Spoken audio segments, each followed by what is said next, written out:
एखादं भांडण झालं आणि ते संपलं तरी पण शिव्या देण्याचं प्रमाण अनेकदा समोर येतं। मात्र आता या शिव्या देणाऱ्यांवरच दंडात्मक कारवाईचा कौतुकास्पद निर्णय नेवासा तालुक्यातल्या सौंदळा ग्रामपंचायतनं घेत याबाबत चक्क ठरावच घेण्यात आलाय। नेवासा तालुक्यातील सौंदळा गावची ग्रामपंचायत नेहमीच समाजहिताचे विविध निर्णय घेत असते। यावेळी ग्रामसभेमध्ये ठराव घेण्यात आला असून त्यामध्ये नमूद केलं आहे की आई आणि बहिणीच्या नावानं शिव्या देण्यास बंदी घालण्यात आली आहे। तसेच शिव्या देणाऱ्यांवरती सौंदळा ग्रामपंचायतीकडून दंडात्मक कारवाई करण्यात येणार असल्याचा ठरावही ग्रामसभेत मंजूर करण्यात आला। या कौतुकास्पद निर्णयाबद्दल नेवासा तालुक्यातच नव्हे तर संपूर्ण महाराष्ट्रामध्ये या निर्णयाचं स्वागत करण्यात येत आहे आणि या निर्णयाची चर्चाही होताना दिसत आहे। या निर्णयाबद्दल सौंदळा गावचे सरपंच शरद आरगडे यांनी S9 चॅनलशी बोलताना अधिक माहिती दिली। मी शरद आरगडे, सरपंच ग्रामपंचायत सौंदळा, तालुका नेवासा, जिल्हा अहिल्यानगर, महाराष्ट्र। आम्ही नुकताच ग्रामसभेमध्ये समाजाला नवीन दिशा देणारा ठराव मंजूर केलेला आहे।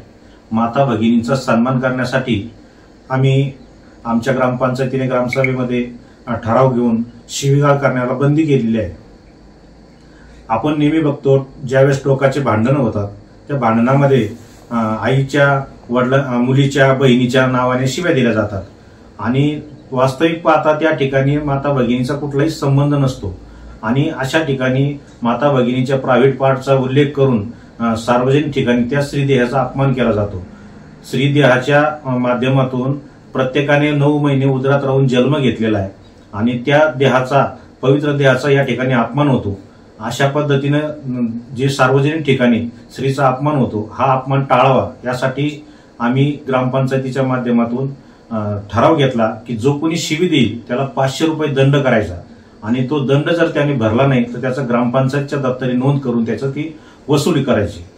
अशा माध्यमातून महिला भगिनींचा आम्ही सन्मान करणार आहोत। आम्ही यापूर्वी विधवा महिला सन्मानासाठी देखील पाऊल उचललेलं आहे। ग्रामसभेमध्ये ठराव घेतलेले आहेत।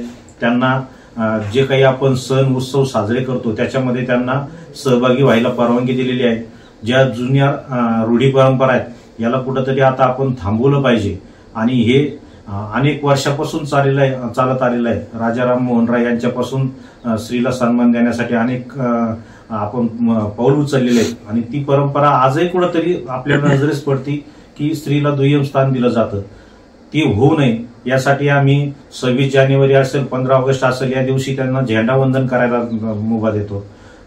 त्यानंतर भाऊबीजेला विधवा महिलांना आम्ही ग्रामपंचायती माध्यमातून 1000 रुपये देतो। रक्षाबंधनला देखील 1000 रुपये देतो आणि विधवा महिलांच्या हस्ते दीपावलीचं पूजन असेल अशा सगळ्या गोष्टी, त्यांना अंगावर दागिने, डोक्याला लावायला कुंकू किंवा टिकली याची सुद्धा परवानगी दिलेली आहे। ज्या माध्यमातून त्यांना कुठेही कमीपणा किंवा समाजाने दुय्यम लेखू नये अशा सगळ्या गोष्टी ज्या त्यांना सुदृढ बनवतील आणि समाजामध्ये सन्मानाची वागणूक देतील याच्यासाठी हा आम्ही पाऊल उचललेलं आहे। आणि माझं या व्हिडिओच्या प्रसार माध्यमाच्या माध्यमातून महाराष्ट्राला आव्हान आहे की सर्व ग्रामपंचायतीने असा निर्णय घेऊन स्त्रीचा सन्मान करावा। S9 मीडियासाठी प्रतिनिधी मंगेश निकम, नेवासा।